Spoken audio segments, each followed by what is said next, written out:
Quiet on the set, please. Camera speed. Sound production, take one. And action!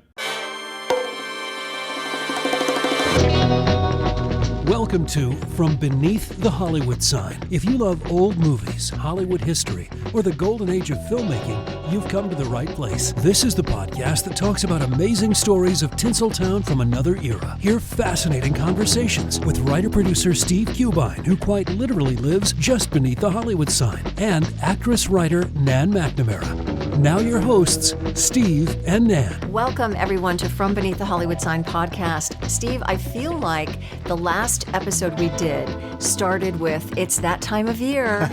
And it's that time of year because it's now the end of the year. And have you noticed how everybody is coming out with their lists? I love a good list at the end of the year. You know, it's always fun to kind of recap a year and, you know, kind of put down pen to paper what you liked, what you didn't like, and fun stuff like that. So why don't we do that? We're going to do that. And we've picked out categories that don't necessarily pertain to our past year on this podcast. Yes. But are more about things that you and I kind of talk about off mic and favorite moments and things. And it's sort of a getting to know you for our listeners to kind of get to know our favorites. Well, and the other fun thing about this episode is we don't know what each other has chosen in these categories. Wait to see what you've chosen for some of these categories. I wonder how many are going to be the same and how many are like, well, you chose what? I think a few. So our first category, if you want to just dive right in. Yeah, let's just get steamy with the first one. It's Best Screen Kiss. I know. What a great category. This was a really fun one to research, let me tell you. I know. And, you know, and I had a couple that just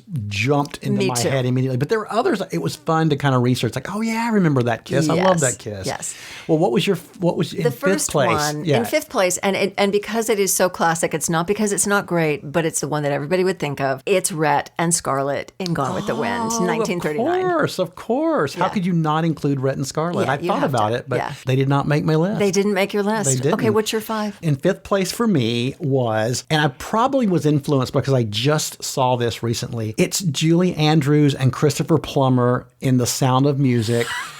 When he finally tells her that he can't marry the Baroness because he's in love with somebody else, and that wonderful realization that it's her, it is so beautiful. And I love that kiss in the gazebo. Okay. Now, was it on your list? It is on my list as number 4. Oh. And it is a different moment. And this is what I was saying to you. I kind of cheated a little bit. It's not quite a kiss, but to me, they're clearly kissing. It's when they're doing the dance, the Lendler. Yes. And she ends the scene by kind of stepping back, and the Cartwright girl says, "You're blushing. Your face is all red." And she's like, "Oh, really? I guess I'm not used to dancing." But the moment between the two of them, electric. It's electric. It's a kiss to me. It is. That's so funny. Well, see, we are so in sync. I know. I'm telling you. All right, so that's your fourth. Right. So my fourth was, and this is a good one because it's also kind of historic. Okay.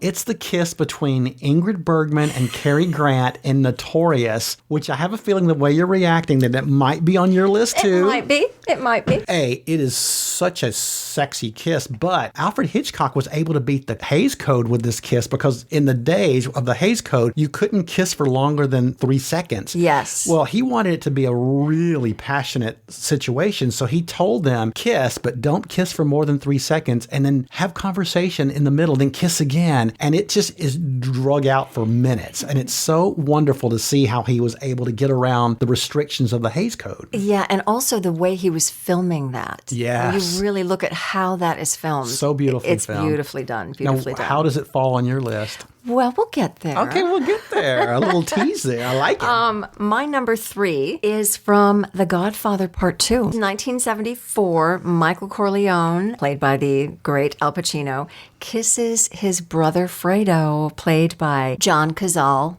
Oh, what an interesting kiss and choice. It's that kiss of, well, we know what happens. I think everybody knows what happens. Do we? It's not a good it's not a good kiss. It's a kiss goodbye. It's a kiss. It's a kiss goodbye. I love that you chose a non-traditional kiss on your list. Yeah, that's a powerful kiss, and it is unbelievable. Yeah, Wow. That's my 3. Well, my number 3 was, And it is maybe the sexiest kiss I've ever seen because it's hate meets lust. And it's the kiss between Glenn Ford and Rita Hayworth in Gilda, 1946. Good and choice. I love like right when, they're just coming closer and closer. And she says something like, hate is a very exciting emotion. And of course, that leads to this incredibly passionate kiss. And then she says, I hate you too, Johnny.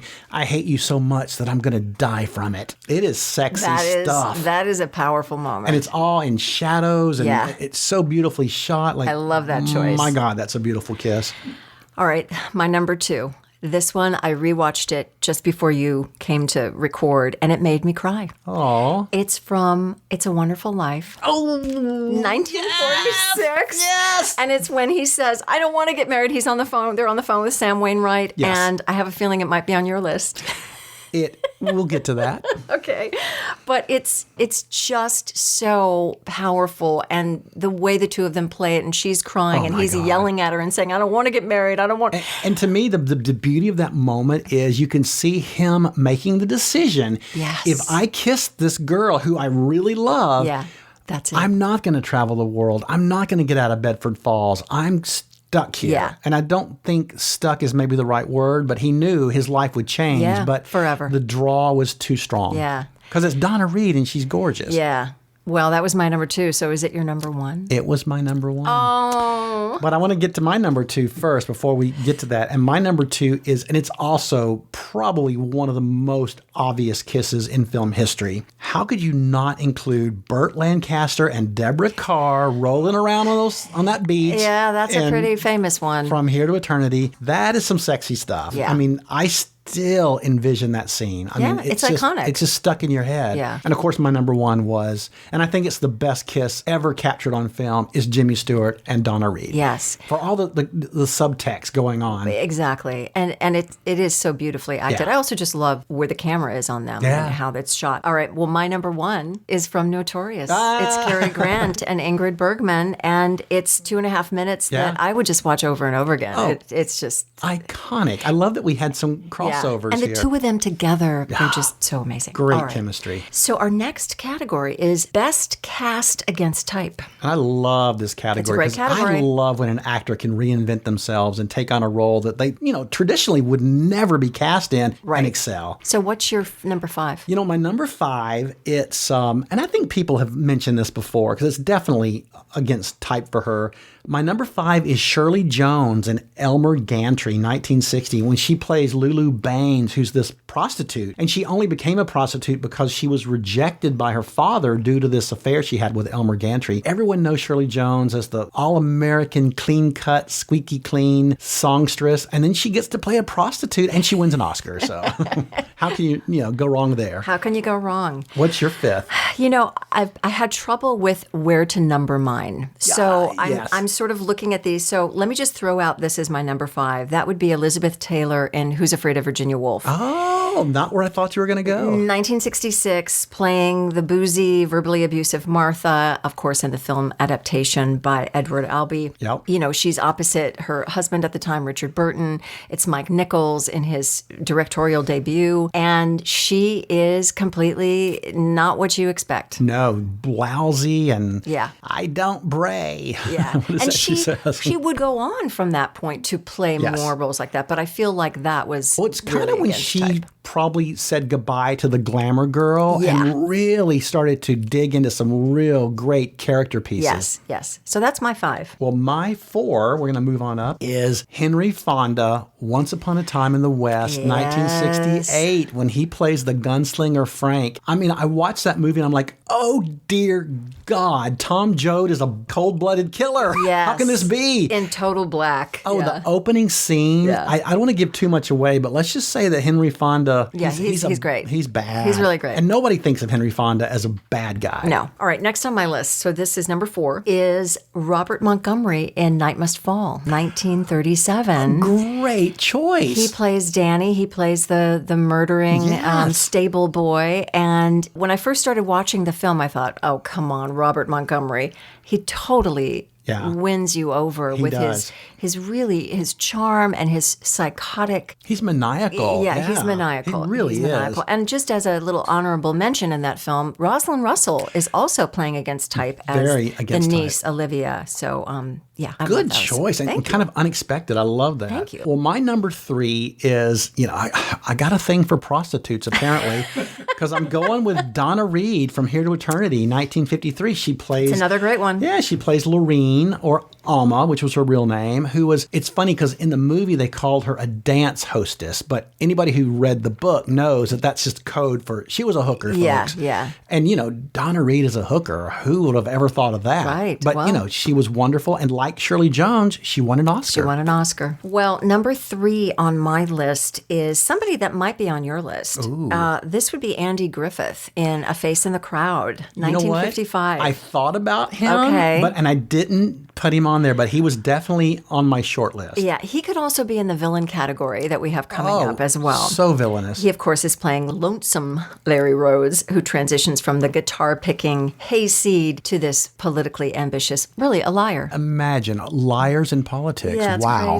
crazy. Yeah, so that's my number 3. Oh, I love it. My number 2, and it's a movie that when I first saw it as a kid, it really disturbed me because I love this actor, and he always played a hero or at least an anti-hero. But this is the first time I think he's ever played just a horrible, despicable, unlikable character, which was so unusual, and that is Paul Newman in HUD. Oh, 1963. Yes. Oh, I wish that was on my list. It's such a good choice. He's brutal, he's selfish, he's everything that you don't expect from the wonderful Paul Newman. And as a kid, it bothered me. I was like, no, he's not supposed to be that. Paul Newman. I love him. Yeah, he's great in that film. Very well played against type. Yeah. All right, this is my number 2, and it's a little bit of a cheat. I said to you that I might have cheated a little bit. This is out of classic cinema, but it had to be on my list. It's Mary Tyler Moore in Ordinary People. Oh, great choice. 1980. Great choice. The mother, Beth Jarrett. Yes. We can talk forever about the psychology of that woman, and she just plays it effortlessly and beautifully, and so far from the Mary we know from Mary Tyler Moore Show and from the Dick Van Dyke Show. Yeah, absolutely. And I love the story. I think we might have mentioned this before, that when he was casting the movie, Robert Redford saw this sad, lonely woman walking along the beach of Malibu in the winter, all bundled up, and it was Mary Tyler Moore. And he said, just seeing her from afar, I just got goosebumps. He knew that is the saddest woman I've ever seen, and that is Beth Jarrett. Yeah, and he insisted that she be cast. Oh, because the studio was not too keen on her. Of course not, yeah. Great choice. Thank you. Who's your number 1? My number 1 is, probably won't be a big surprise because I love the movie so much, but I chose Fred McMurray, Double Indemnity, yes, 1944. Of course. I mean, Fred McMurray, he's always the nice guy. He's the musical comedy romantic lead. Right. He's not a double dealing murderous insurance salesman. Yeah. Or is he? Yeah, talking with his mouth kind of closed. So as Walter Neff, who's sort of the stool pigeon to Barbara Stanwyck's, character, right. He really digs deep in this one, and I think it's his best performance of his career. Yeah, he's wonderful. And he should have gotten an Oscar nomination. That's criminal. Yes. All right, my number 1 is Edward G. Robinson. Now, which performance? Well, this is my other cheat. I'm doing 2 because they were very close. I know which ones you're going to do. Frame. Are you going to do Scarlet Street and The Woman in the Window? No, I'm doing The Woman in the Window and Our Vines Have Tender Grapes. Oh, yes. Another great one. 1944, 1945. Of course, we think of him as the gangster. Yeah. And when you see him in these 2 movies, especially Our Vines Have Tender Grapes. Oh, he's just as the father. Gentle, sweet, kind. Yeah. And The Woman in the Window is just one of my favorite noirs. I know. I love that movie. He's amazing. Great number 1. Well, our next category, and we're going a little darker here because I like the dark side. We're going to do Best Tragic Hero or Heroine. Yes. Which is, interesting choice. So who was your number 5? My number 5 is A Star is Born, Norman Maine, 1954. James Mason is just a wonderful tragic hero. Doesn't get any more tragic. No, he's just the actor whose career is on the wane, and he meets the young and beautiful Judy Garland playing Esther, and it just goes downhill from there.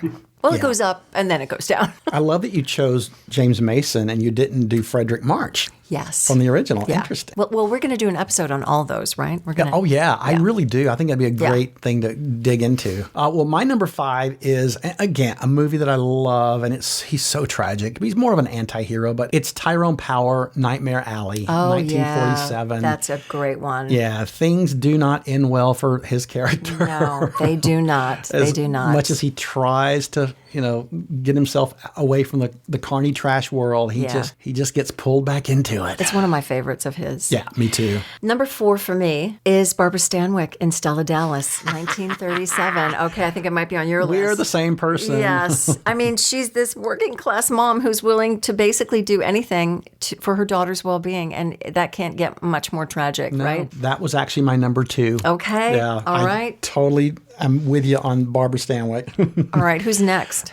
My number 4 is the great and underrated Herbert Marshall in The Little Foxes. 1941. That's such a great choice. I love him in that movie. Oh, he's so good. And a little sidebar, I'm going to go off for a minute. Herbert Marshall had one of the greatest speaking voices I have ever heard he truly on did. film. Yeah. But his turn in The Little Foxes as the tragic and ill father is just incredible. Yeah, he's amazing in that. What a great choice. Okay, my number 3, a little bit out of the classic cinema, but I'm going to go with Barbara Streisand and The Way We Were, 1973. In this tragic hero category, it's a little bit on the fence because she makes a choice because of her beliefs, but at the same time, in that final scene, when the two of them, they should be together, and you want to just say to them, come on, guys, you can make this work. Yeah. Just because you think differently, it doesn't mean, but no, it's tragic. Oh, it's so tragic and such a sad ending. Yeah.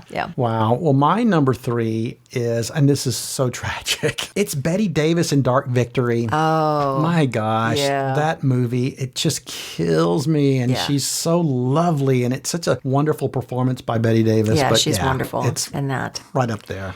All right, here's one I know you would agree with if it's not on your list. It's A Place in the Sun, 1951, George Eastman, played by Montgomery Clift. Yes. And you just see him make bad choice after bad choice. And when he starts killing people, then you can't he's not really a hero anymore. Don't kill your pregnant girlfriend. Oh, darn it. Darn it. Well, he's going to show up a little bit later on another list. He might on me too. Yeah, gotcha. He might. Yeah. My number 2, we already talked about, was Barbara Stanwyck for Stella Dallas. Okay. But my number one is so tragic. And again, probably more of an anti-hero, but I chose William Holden, Sunset Boulevard. Oh, that's a good choice. Yeah, 1950. Things don't end so well for Joe Gillis. No, they start badly in the film, and then they end even worse. Yeah.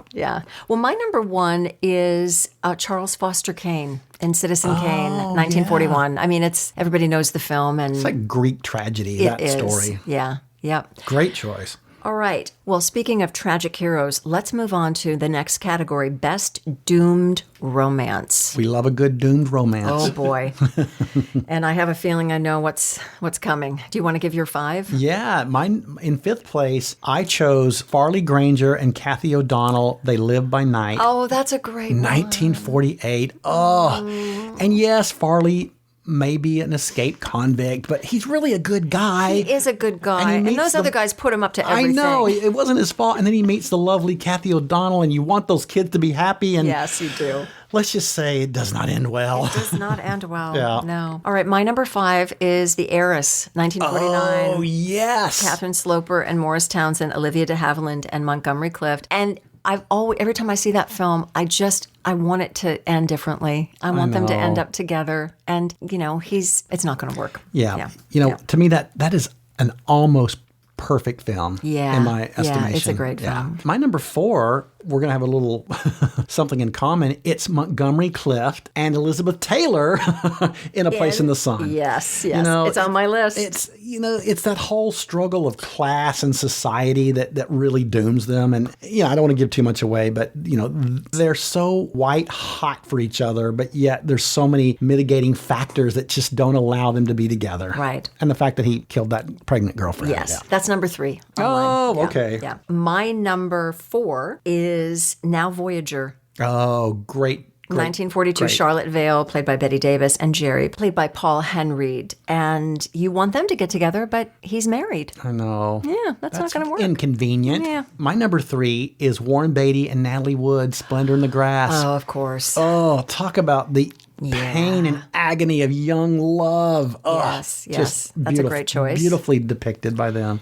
All right, I already told you Place in the Sun was my number 3. Number 2 is Casablanca. Oh, yeah. Iconic. Rick and Elsa. Yeah, everybody knows that. Yeah, you don't need to say anymore. Just Yeah, say just- Rick and Elsa and you And get you just it. picture them. Yeah. Well, my number 2 is I went dark film noir. I chose Yvonne DiCarlo and Burt Lancaster in Crisscross. Oh, Crisscross. 1949. They are doomed. They sure are. In the worst way. Yes. Well, my number 1 is one of my favorite films. We've talked about it on this podcast. Is Brief Encounter, 1945, with Trevor Howard. Was on my short list. Was it? Yeah. And Celia Johnson. And you want them again to get together, and that's not going to work because, again, they're married too. Again, all those spouses are really inconvenient to these great romances. Yes. Well, my number 1 is, and I love these two together, and I'm really surprised that they only made one film together because their chemistry was electric. Humphrey Bogart, Gloria Graham in A Lonely Place. Oh, yeah. 1953. And you really want them to be together, but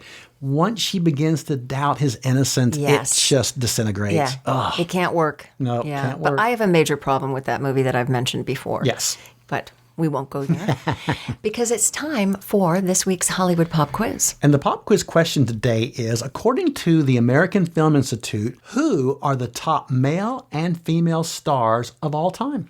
Great question. We'll be right back with the answer and more of our favorite moments on screen after this. All right, Steve and Ann will be right back, but first another stop on the Hollywood tour. In keeping with the idea of lists, do you care to guess what the 5 most popular tourist spots are in Hollywood? Well, in no particular order, they are the Hollywood Walk of Fame, spanning Hollywood Boulevard and Vine Street. This attraction features over 2,700 brass stars honoring entertainment industry icons. The TCL Chinese Theater, renowned for its forecourt containing nearly 200 celebrity footprints and handprints in concrete. This venue's a must-see for movie history. You may remember Steve and Nan got a photo there. The Griffith Observatory, situated in Griffith Park, this spot provides unmatched views of the city skyline, the Hollywood sign, and the stars through its telescopes. Universal Studios Hollywood, major theme park, working studio. It features rides, shows, and behind-the-scenes tours of famous movie sets.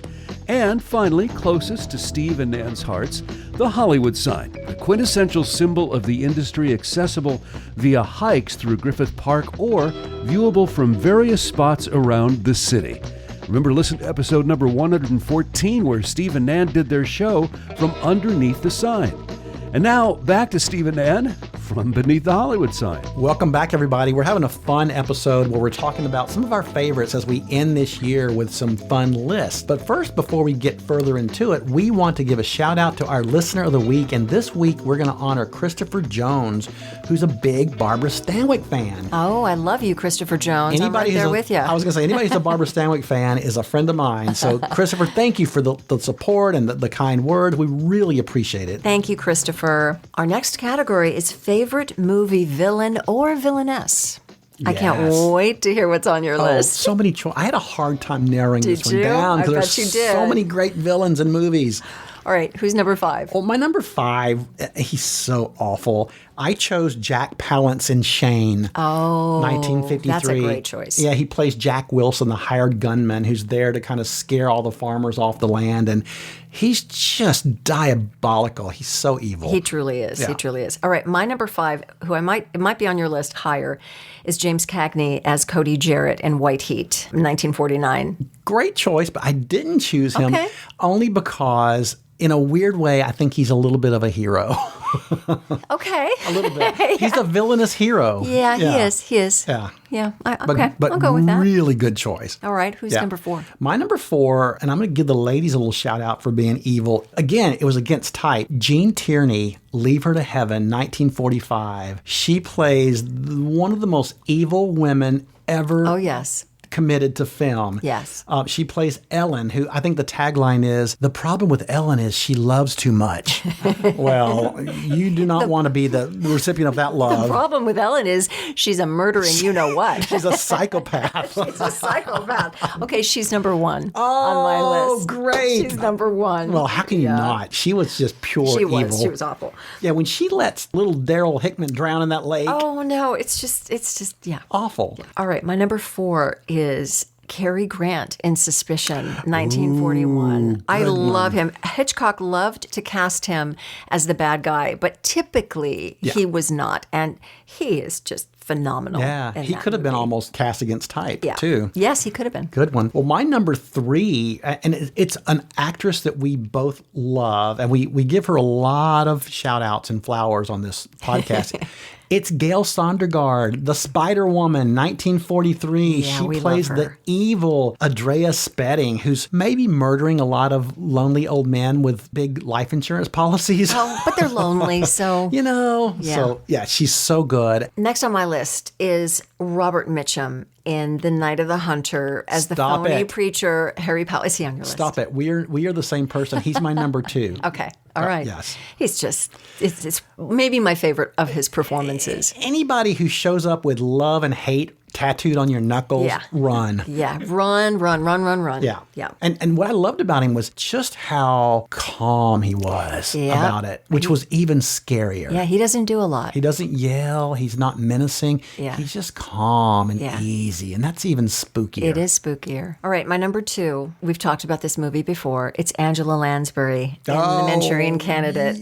The world's worst mother. Oh, yes. The manipulative Eleanor Shaw. And she is just, it's rewatching that movie. Her work is just flawless. Yeah, she she's really wonderful. is. She does love to hate her. Yeah. And my number 1, we said, was Gene Tierney in Tierney. Leave Her to Heaven. Who's your number 1? And my number 1, and this, I mean, he is just the baddest guy ever in film, and there is no redeeming qualities about this character.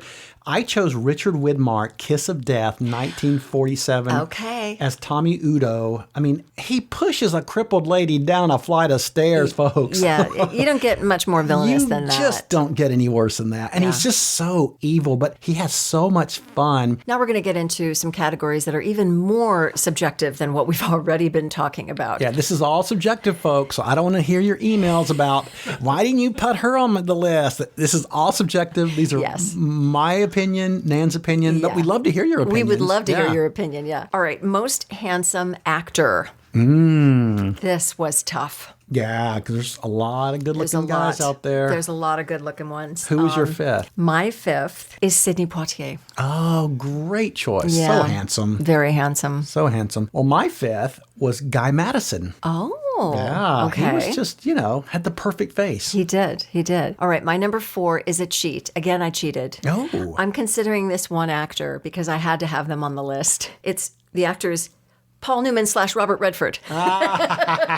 2 for 1. 2 for 1, yeah. I love that. Well, one of them made my list. Okay. Actually, Paul Newman was number 2 for me. Okay, Yeah. okay. My number 4 is Cary Grant. Oh. Yeah, come on. Was there anybody better looking than Cary Grant? He's my number 1. Oh, well, there you have it. So apparently not. Well, my number 3 is somebody we've already talked about, Montgomery Clift. Oh, he's my number 1. Okay. Yeah. Yeah, Wow. there you go. My number 3 is Tyrone Power. Oh, gorgeous. Yeah. Gorgeous. My number 2, we have not talked about this gentleman nearly enough, Peter O'Toole. Oh, yeah. Great guy. He's Great just actor. Good looking. absolutely gorgeous Yeah. in Lawrence of Arabia. Yeah. Yeah, I love that one. Well, my number 2 was Newman, and my number 1 was Montgomery Clift. Well, let's move on to the ladies. Give the ladies their due. All right, can I just jump in with my number 5? And Yes. she should be higher on the list, but there were so many beautiful actresses. I have a feeling we're going to overlap a lot on this Yeah, one. maybe. I think. I have Maureen O'Hara. Oh, great. You know, she was on my short list. Yeah. But ultimately didn't make it. She's just stunning. Beautiful. Just the typical Irish lass. Well, before I give my number 5, I want to give a little honorable mention Okay. to 2 of the most beautiful and most tragic actresses ever, and that is Gail Russell and Frances Farmer. Yes. So stunningly And beautiful. so talented. And both of them so Yeah. talented. Yeah. So they they were so close that I had to give them a little shout out. But my Yeah. number 5 is Rita Hayworth. Oh, Just yes, of course. the mane of red hair. That's sexy, gorgeous. everything. All right, my number 4. Again, you're like, she's number 4. What kind of this is the What kind of world ranking is this? system? Yeah. What Yes. kind of Elizabeth Taylor? Wow. Yeah. She was my number 2. Okay. Yeah. All right. I get it.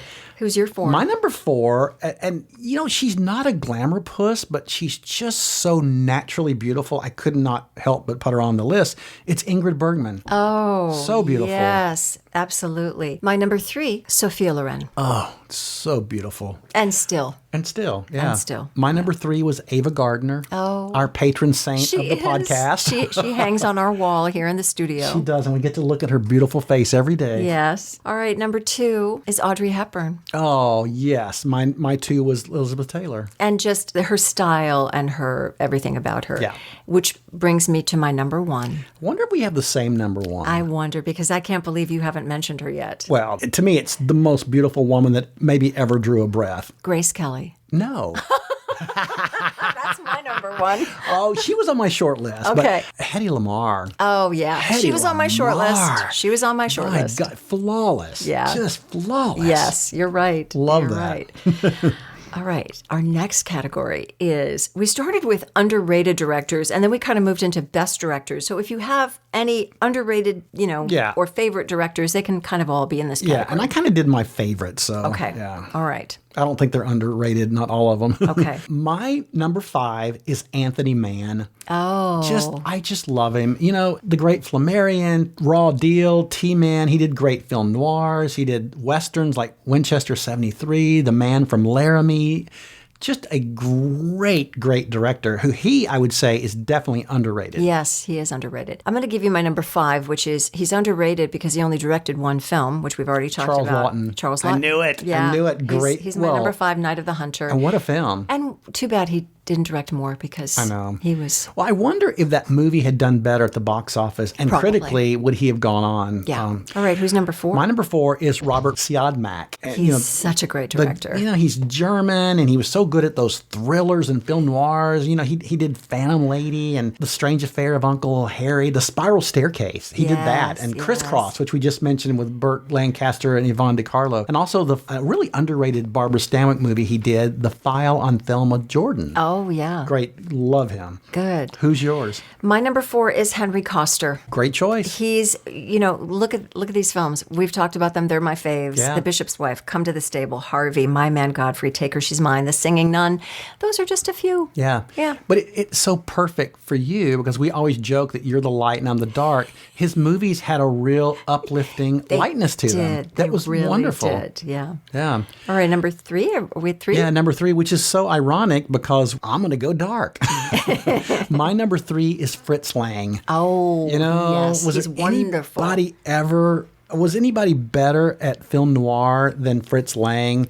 I mean, he gave us Ministry of Fear, Woman in the Window, and Scarlet Street, which we just talked about, Clash by Night, The Big Heat, which is my favorite film noir of all time. He also did really great westerns like The Return of Frank James and Western Union. I think it was that sort of European, Austrian mentality he had. Everything was kind of dark and shadowy and just really wonderful. Great director. That's a great choice. Okay, I actually have an extra director, and these next ones on my list, they can be interchangeable really in terms of the order. The order, So yes. I'm just going to throw out Leo McCarey. Oh, yes. I mean, the original Love Affair, Yeah. 39. He did the remake as well, An Yeah. Affair to Remember, The Awful Truth, Going My Way, The Bells of St. Mary.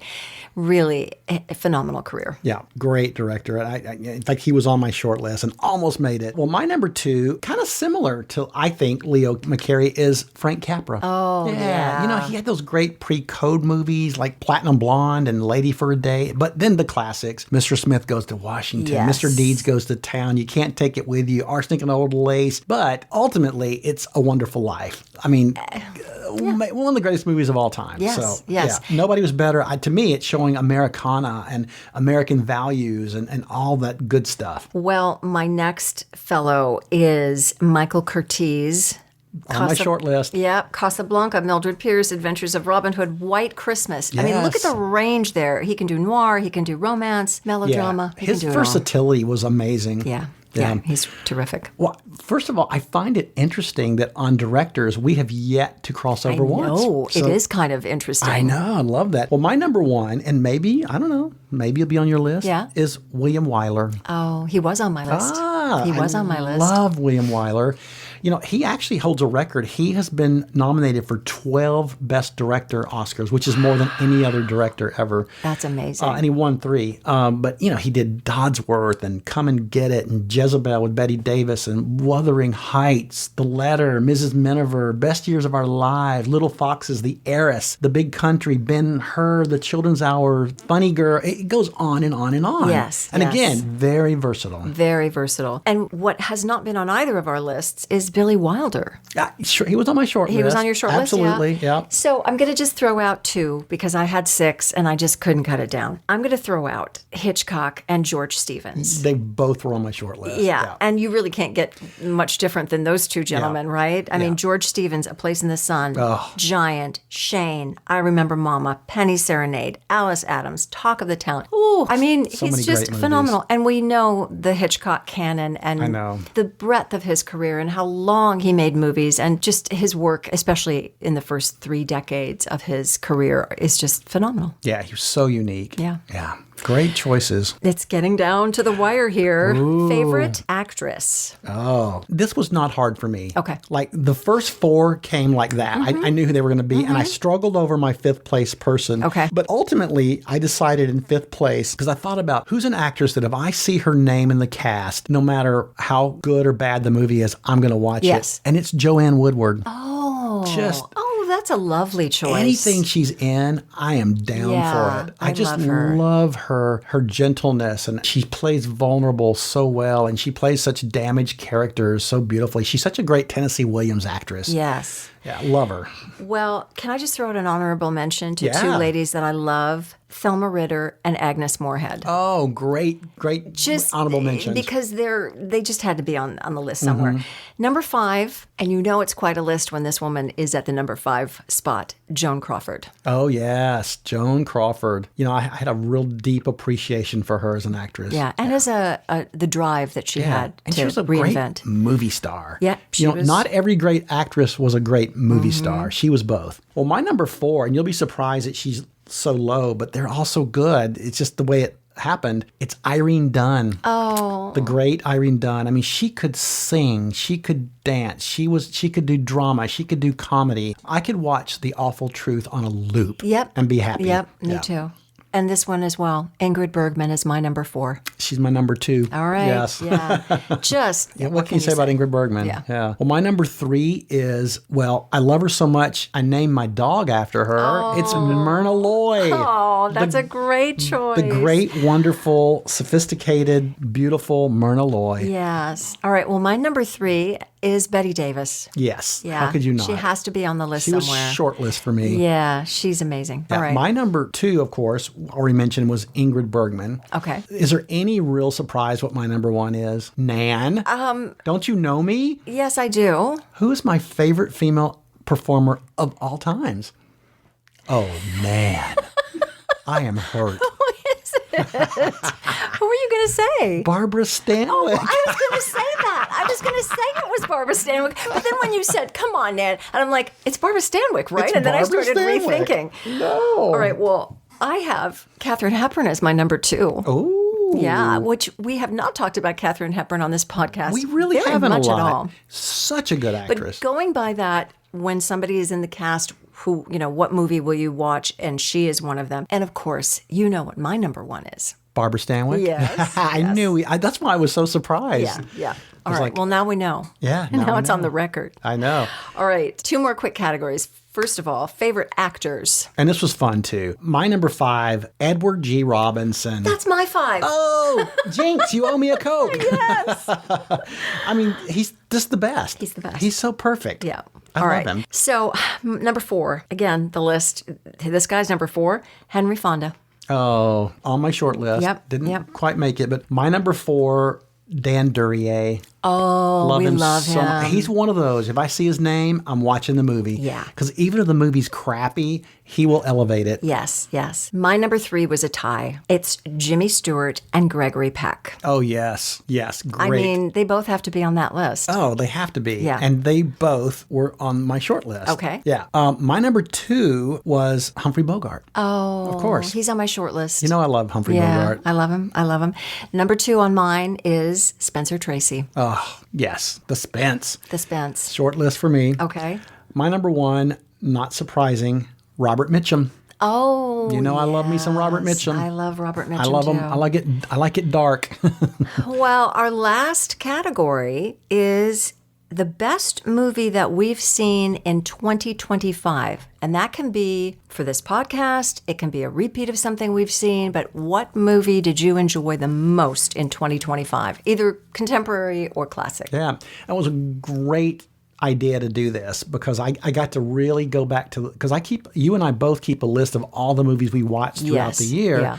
And I've watched 154 movies this year. Oh, good Just for the beauty, you. because I do an IMDb list, which you Yes, do. I do as well. And so it gives you a nice little count. I got to go back and sort of revisit the movies I've seen, and the movie that really stood out for me that I'd never seen until this year, and it's brilliant. It's a movie from 1953. It was from MGM, and it's called The Clown. It's directed by Robert Leonard from a story idea by the great Francis Marion and a screenplay by Martin Racken. It stars Red Skelton, Jane Greer, and Tim Considine. And it's all about Red Skelton. We all think we know Red Skelton. We always think of him as the vaudevillian type comedian. Broad and over the top. He brings it down and he plays this dramatic role so beautifully you will forget that it's Red Skelton. The story's basically Red Skelton plays Dodo the Clown, who was once this great vaudeville performer who's now this washed up alcoholic guy still playing the clown in shows, but it's not vaudeville anymore. He's fallen to like flea-bitten circuses and carnivals and things like that. And this whole time he's trying to care for his young son who idolizes him. And really the son has become more the caregiver for him because the son's the one who always finds him drunk and puts him to bed and takes care of him. It is heartbreaking. It's kind of like The Champ, but with clowns. Okay. Oh, I like that comparison. Yeah, and Jane Greer plays his ex-wife, and she's not the traditional evil ex-wife. She really still has a lot of feelings for him, and she wants him to do well, and she wants him to do better for their son's sake. And it's just the most beautiful, unexpected movie that everybody should see this movie. Okay. It will change the way you view Red Skelton, because I was never a huge Red Skelton fan until I saw this movie. Okay, I always loved him as a kid, but this Yeah. sounds like a great movie. All right, my favorite film, I went back as well. It's Talk of the Town. Oh, That we got to see yes. on the big screen at the TCM Festival. And here's why I chose it. It not only has 3 of my favorite actors, it has my number 1, Cary Grant, Jean Arthur, Who was on my very, very short Yes. list for actress. and Ronald Coleman, he's just wonderful in this. To me, this film has everything. It has a lot of humor. It has, of course, romance. Who is she going to pick? But it also has a really timely message. And it Very just timely. shows that film really can still teach us and open us up to things that were happening in the world back then that are still happening now. Yeah, I love that choice. Yeah. Great movie. Well, this has been really fun. I This hope it's has been been fun for fun. you listeners, and we would love to hear what's on your list. Yeah, what are your takes on all these categories? Before we sign off, though, let's give the answer to this week's Hollywood Pop Quiz. And of course, the question was, according to the American Film Institute, who are the top male and female stars of all time? Care to guess? Cary Grant, And who's your woman? Betty Davis. Well, you actually picked the number 2s Oh my on gosh, both on both categories. lists. Yes. Oh, that's interesting. The number 1 actor, according to AFI, is Humphrey Bogart. Okay. And the number 1 actress is Katharine Hepburn. Wow. Runners up for the men were Cary Grant and then Jimmy Stewart. And for the ladies, it was Betty Davis and then Audrey Hepburn. Oh, wow. Well, thank you, everybody, for spending this time with us. We are wishing you a very, very happy new year, and we would love it if you would follow us on social media. Our handle is @From Beneath the Hollywood Sign. You can find us on Instagram and Facebook. And if you'd like to watch the podcast, you can find us on YouTube. If you do that, give us a thumbs up and please subscribe. And you can email us at info@FromBeneathTheHollywoodSign.com. That's this week's view. From Beneath the Hollywood Sign. You've been listening to From Beneath the Hollywood Sign with Steve Cubine and Ann McNamara, the podcast that celebrates amazing stories of Tinseltown from its golden era. Join us next week for another episode and learn something else about Hollywood you probably never knew.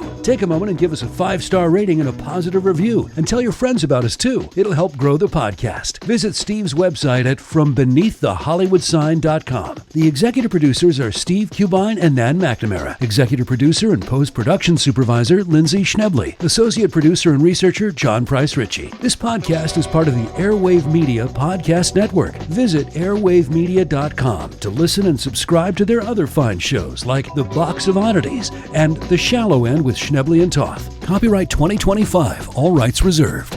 That's a wrap. Nobody asked me my favorite. Oh, next year, Lance. We'll talk about it later. Next year.